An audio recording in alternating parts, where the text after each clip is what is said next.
Hello, everybody. I'm John Evans, and you're watching another episode of Mid Mod Money, the show that teaches you how to buy and sell vintage items for a profit. Thanks for tuning in, everyone. Thanks for being here. Sincerely, thanks for subscribing and liking and viewing these videos.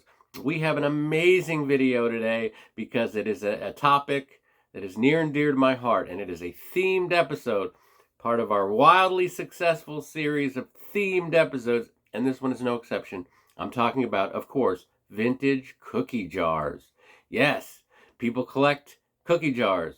Andy Warhol, when he passed away, one of his biggest collections that sold, people were very interested in the various cookie jars he had, antique cookie jars. Super cool. We've got some awesome ones to show you today. Let's get to it. Now, flea market season is over, but on the last time I went to the Braddock Flea Market, I found this barrel cookie jar. This is a basic cookie jar. You can tell from the bottom it's old. I don't know, it doesn't have a mark on it. I don't know who made it, but she only wanted $5 for this cookie jar, and it's in perfect shape.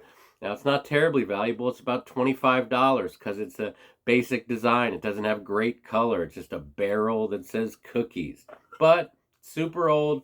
And it's got good color and it's in perfect condition. So it's about a $25 cookie jar. Now, on the way to the Braddock Flea Market, I found this bad boy at a garage sale. Now, it wasn't even really a garage sale. It was an abandoned restaurant, and they had a bunch of tarps laid down in front of it. And they had just everything on these tarps. I found an Arnell's mushroom canister, cookie jar, whatever, that's already been sold for 46 bucks for $5, and I bought this for $5. Actually, I think I might have bought both for $5. This guy didn't know what he was doing. But anyway, let's call it 5. There's missing some paint. You know, Cookie Monster, great cookie jar, in perfect condition. This is about 50 bucks because of the paint loss and so forth. You know, it's not cracked or anything, but it does have a loss of paint. The top's good. You want to make sure these tops aren't chipped when you're buying these too. This is probably about a $25 to $30 cookie jar in this shape. Probably closer to 25. It'll sell very easily at that. And like I said, mint shape, a Cookie Monster cookie jar is a $50 item all day long. Next thing I found at the Pick of the Litter thrift store here in Oakland, Maryland. Look at that. Now, is it a cookie jar? It's got pretzels on it. Is it for snacks? What's it for? Is it for snacks? This, I love the detail on this, the salt. You can see it glistening there. I went to this Pick of the Litter thrift store. It's a smaller thrift store, mom and pop thrift store. This didn't have a price on it, and I said, "Hey, this doesn't have a price on it." And she goes, "How about $10?" And I was like, "Oh," I gave her one of those, and she goes, "Well, how about 7?" And I bought it for 7. I like the pretzels on there. I like the fact that it's in perfect shape. It's got this kind of brass looking stuff around it. Cool barrel cookie jar. I'm gonna get about 28 off of 7. So I'll make 20 bucks off that cookie jar. No problem. All right. Sometimes you find newer, and when I say newer, I'm not saying like you bought it yesterday, but I found a couple of newer cookie jars that fit my aesthetic. Now, a while back, my fiance and I were at a antique mall, and I saw this for about $40. And I loved it. And I knew it wasn't old, but this Famous Amos cookie jar with the little book open there, and these hats are incredible. You have cookie and chip, and man, this is a cool cookie jar. As you can see, this was $15 American at Highland Thrift Store, 15 bucks. But I'd already seen one being sold or someone was asking 40 bucks at a antique mall. So I saw 15 and I went, I don't want to pay this, but I also kind of love this. I might want to keep this. If I were to sell it, I'd sell it for about 30 to 35, but I might I might keep this because I love the Famous Amos story. That was a big deal when I was a kid. People made such a big deal about Famous Amos cookies. They still make them. Good cookies, quality product. In that line of thinking, the not old, but, you know, could be 10 years old, 15 years old. I found this VW bus, even though it's got a peace sign, it does look like the micro bus. Cookie jar. You know, I knew that when I did this episode, I was like, the only thing I want to do is make sure I don't break one of these, because this is the second one I've almost dropped today. Let's get through this without damaging the inventory. I found this for $4.99 at Goodwill in Pittsburgh, Pennsylvania, and I went, oh man, I gotta have this. The only one I saw for sale on all of the internet was about 38 bucks.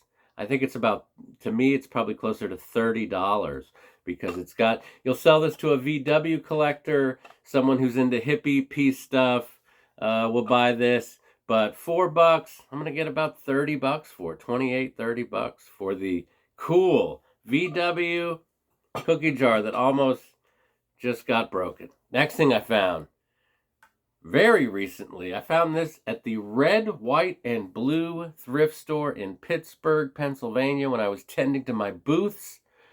I stopped in, cash only, remember that, Red, White, and Bleezy, cash only operation. This was $9.99, this awesome Mailbox cookie jar, vintage. Not sure how old, I think it could be 80s. But the consensus online is it's about $40 to $50. Now, people want anywhere from, I think the cheapest one I saw was $22 plus 11 shipping. So that's what, 34 bucks is about the cheapest you could buy this online. So me and my girlfriend think it's 35 to 40, and we are going to sell this right in that sweet window. I'm going to pay 10, say it's 38. Like 28 bucks off that cookie jar. All right, next thing I found. Oh man, this one is cool. I found this at the Goodwill in Oakland, Maryland. This cat wearing a headband, tennis racket, cookie jar. This screams 80s. This is made by Coco Downey. Can't really see it on the bottom, but in the middle there, it's stamped Coco Downey into the ceramic. These are 80s, maybe into the early 90s. All very whimsical. If you ever see a Coco Downey, and they do sell, nothing spectacular. It's not McCoy or anything, but Coco Downey, not to be confused with K.K. Downing, the guitar player from Judas Priest. Coco Downey. This I paid $5 for at my local Goodwill, and I think it's about a $30 cookie jar. I'll make about $25 off of the kitty cat. His paint is good. His look is good. A couple more, we're done. We've got this. I found this at Christian Crossing thrift store. No label, no manufacturer. Hard to say who made this, but it was $5 American dollars. $5. And what does it say? For good little lambs only. When I saw this for $5 and picked it up and saw that it does not have a flaw, no paint loss, no chips, no cracks, that is an absolute steal, because this is a 1960s cookie jar in perfect condition with the adorbs factor on high, as you can see. Let's just get this for the thumbnail. This is a $50 cookie jar. This is what a $50 cookie jar looks like. Adorable little lamb. Those ears have probably been broken off so many of these, it's not even funny. I don't know how this thing even survived, but for $5, I'm at 50 on that in my booth at the Antique Mall. All right, so what did I do? I spent $56 on all those cookie jars, $56 total. When it's all said and done, mostly through my booths, I'm going to make 267 off of 50 bucks of cookie jars. It is a segment of collectibles that people buy. Cookie jars, teapots, salt and pepper shakers. There are people who just look for these items. So always an easy sell, vintage cookie jars. Now, before we go, I want to show you the nicest cookie jar I've ever found. I'm inviting you into my world. I found this on Facebook Marketplace, and me and my girlfriend drove like an hour and a half or an hour and 15 minutes to get this because I wanted it so bad. And it was only around 40 or 50 bucks. I remember that. And it was the nicest old lady sold it to me, and was kind of like, I don't know why anyone would want this. But it is clown related. Now, my fiance accuses me of collecting clown stuff, and I do have some grotesque clown items in my collection, and I love them all, but I don't, I'm not buying every clown I see. But when I see something that looks like this, well, I'm all in on the deformed, kind of morbid, grotesque looking clown with perfect paint and perfect condition. No chips, no cracks. I mean, this paint, I would say 7 times out of 10 is really problematic on the lips, the nose. You'll just rub up against stuff over time. People touch it. This is a McCoy cookie jar. You can't see it, but it's got the McCoy label embossed, and I paid 40 or 50 bucks for this. This is probably about $125 cookie jar. Not one for sale currently on eBay, I think. I didn't see one, but man, look at this. Yeah, this will be in your dreams. This will haunt you in your dreams. And that's why I love it. Next week's the free giveaway. Remember to subscribe today to comment next week to win the first Monday of the month giveaway. Thanks for watching Mid-Mod Money. You guys have been great. And remember, always round up.